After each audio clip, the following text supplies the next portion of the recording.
Otherworldly Evil Monarch. Bab 132. Membunuh ayam untuk menakut-nakuti monyet.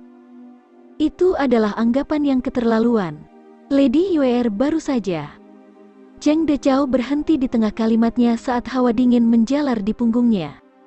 Baru saja apa? Jun Mo Xie tertawa terbahak-bahak. Dia menggerakkan bibirnya dan berkata, karena dia wanita bordil, hiburan macam apa yang bisa dia berikan jika kita bahkan tidak bisa menyentuh tubuhnya? Aku sedang mempertimbangkan profesinya dengan menunjukkan minat padanya, dan dia menyinggung aku dengan cara ini? Kamu menghancurkan reputasi keluargamu.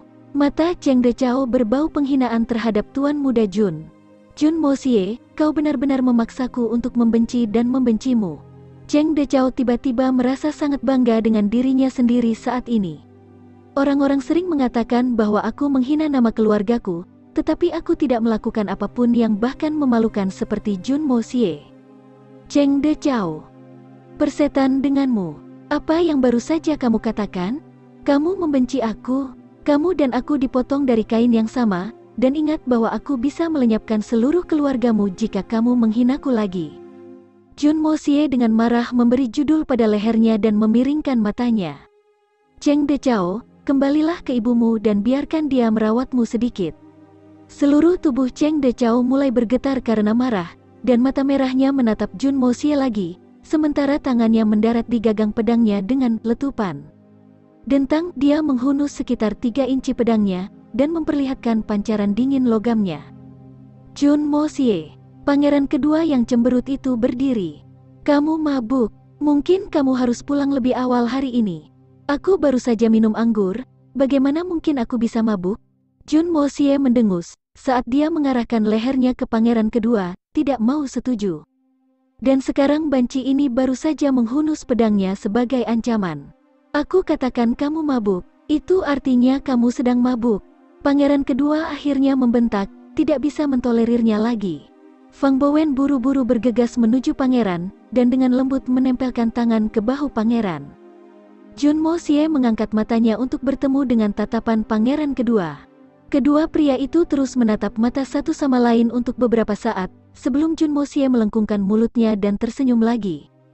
Sejak pangeran kedua mengatakan bahwa Jun Mo Xie sedang mabuk, lalu aku mabuk hehehe. Bahkan jika aku belum minum cukup anggur, aku masih mabuk, hahaha. Ini lucu, sangat lucu. Dia terus tertawa ketika dia mengulurkan tangan untuk mengambil secangkir anggur, dan menabrak lantai di samping Lady Yuer. Cangkirnya pecah, dan suara yang tajam membuat wajah semua orang berkedut karena terkejut.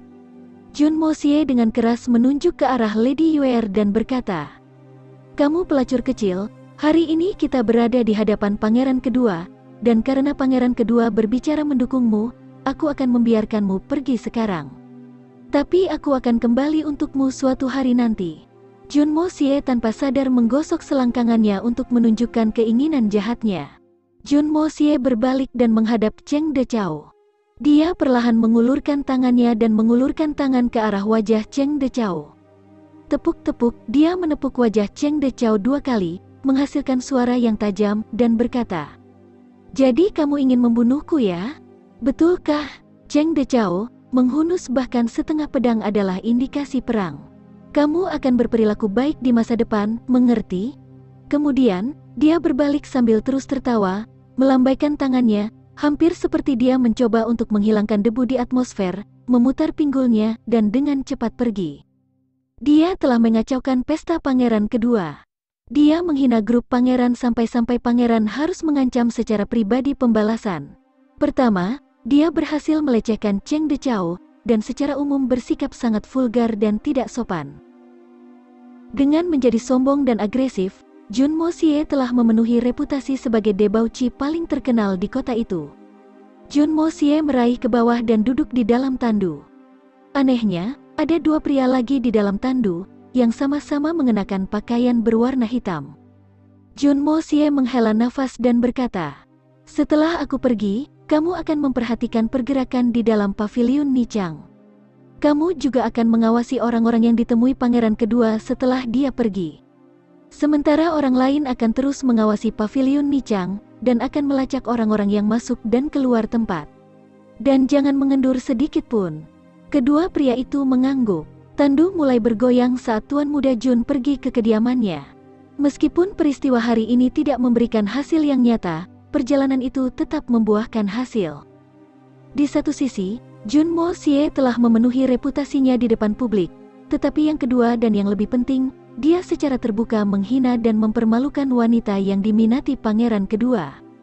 Jadi perjalanan ini pasti berharga.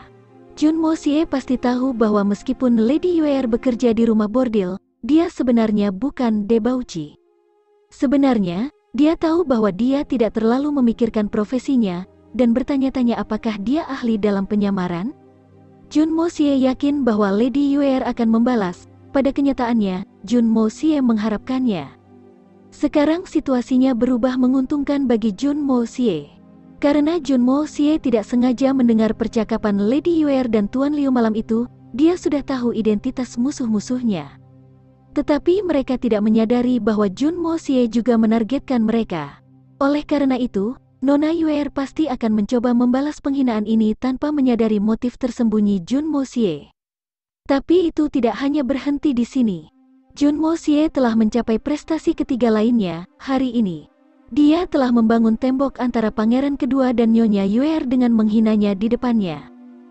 Pangeran kedua tidak bereaksi dengan tegas, dan tidak dapat memaksakan dominasinya dengan benar, yang akan membuat Lady Yue'er sangat kecewa. Jika seorang pria bahkan tidak dapat melindungi wanita yang dia coba kejar, maka dia akan masih bisa menyebut dirinya laki-laki.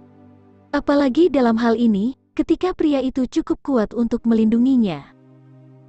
Tetapi karena dia tidak mengambil inisiatif, hubungan mereka pasti akan terganggu. Jika Jun Mo Xie berada di posisi pangeran, maka dia pasti akan dituduh berteriak, "Ini wanitaku, jauhkan tanganmu darinya." Tapi pangeran kedua tidak, setidaknya tidak berani. Faktanya, bahkan Jun Mo Xie meremehkan sang pangeran. Apakah kekayaan dan posisiku begitu penting? Faktanya bahkan Jun Mo Xie tidak menyangka akan lolos dengan tindakannya begitu mudah, terutama karena dia tahu bahwa pangeran kedua telah menunjukkan minat pada Nyonya Yue'er. Adapun tindakannya, Jun Mo Xie tidak merasa bersalah tentang cara dia memperlakukan Lady Yue'er. Dia mungkin seorang wanita, tapi dia masih musuh, dan tidak ada yang tidak akan aku lakukan untuk mencegat musuh. Karena dia berencana dan konspirasi melawan keluarga Jun dan aku, mengapa aku harus menahan diri terhadapnya? Hati nurani Tuan Muda Jun sangat jelas dalam hal itu.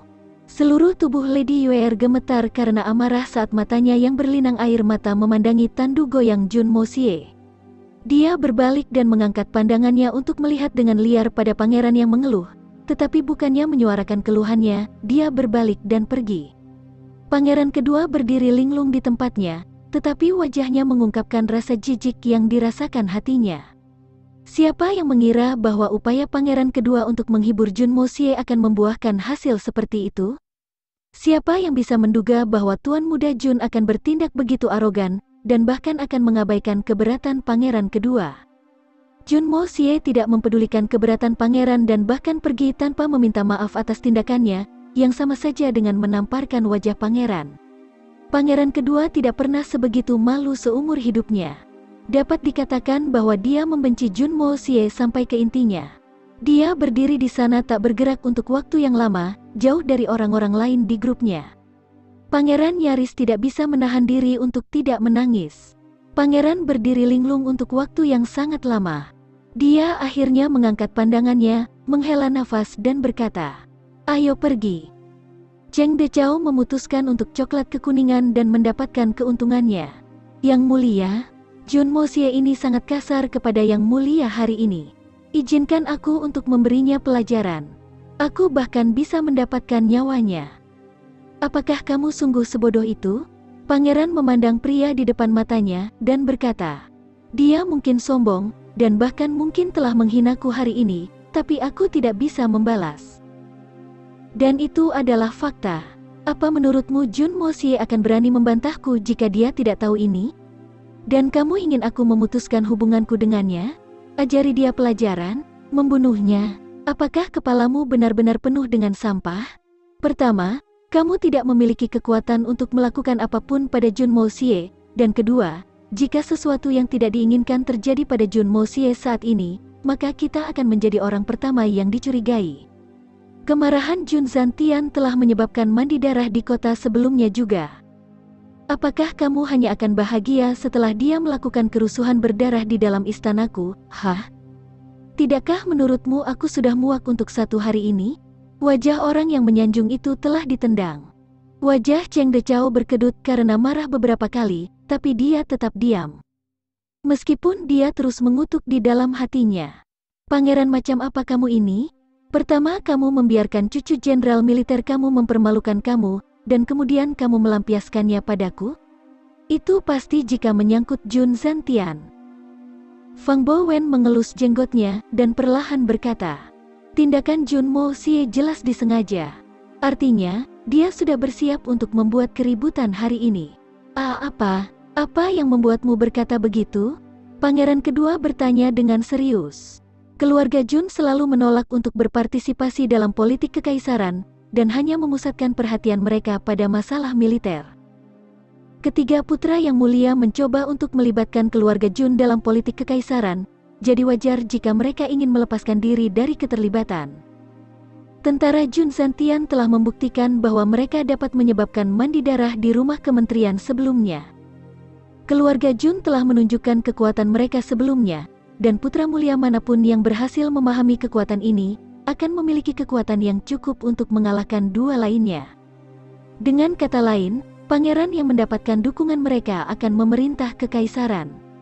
Sekarang kita telah melihat sikap mereka. Dan dua lainnya juga akan segera mengetahui tentang ini. Jadi sekarang, aku khawatir Yang Mulia, dan saudara-saudaranya tidak memiliki pilihan lain selain meninggalkan keluarga Jun dan Jun Zantian dari agenda politik karena pria itu tidak ingin terlibat. Bahkan jika keluarga Jun bersedia mengungkapkan kekuatan mereka yang sebenarnya, mereka tetap tidak akan bersedia untuk bergabung ke dalam perairan berlumpur konspirasi politik. Dalam hal ini, cara terbaik untuk mempertahankan dukungan mereka adalah dengan membiarkan mereka keluar dari politik. Dan itulah satu-satunya cara. Pangeran kedua secara bertahap mulai memahami. Jadi aku harus memutuskan hubungan politik aku dengan mereka? Tidak. Yang Mulia harus memutuskan hubungan politiknya dengan saudara-saudaranya. Hanya setelah menunjukkan solidaritas kamu terhadap politik kerajaan ini, kamu akan pernah bisa mendapatkan dukungan dari keluarga Jun dengan aman. Kalau tidak, Jun Zantian tidak akan pernah mendukungmu. Dengan kata lain, tidak masalah undangan pangeran mana yang diterima Jun Mo Xie hari ini, dia akan bertindak dengan cara yang sama dan akan membuat koreografi perselisihan. Yang Mulia, pangeran kedua tidak beruntung karena Jun Mo Xie memutuskan untuk memilihmu untuk membuat pernyataannya. Membunuh ayam untuk menakuti monyet? Pangeran kedua akhirnya mulai mengerti, tapi tidak bisa menahan giginya karena marah. Jun Mo Xie, bajingan itu, dia benar-benar menjadikanku, pangeran kedua, ayamnya?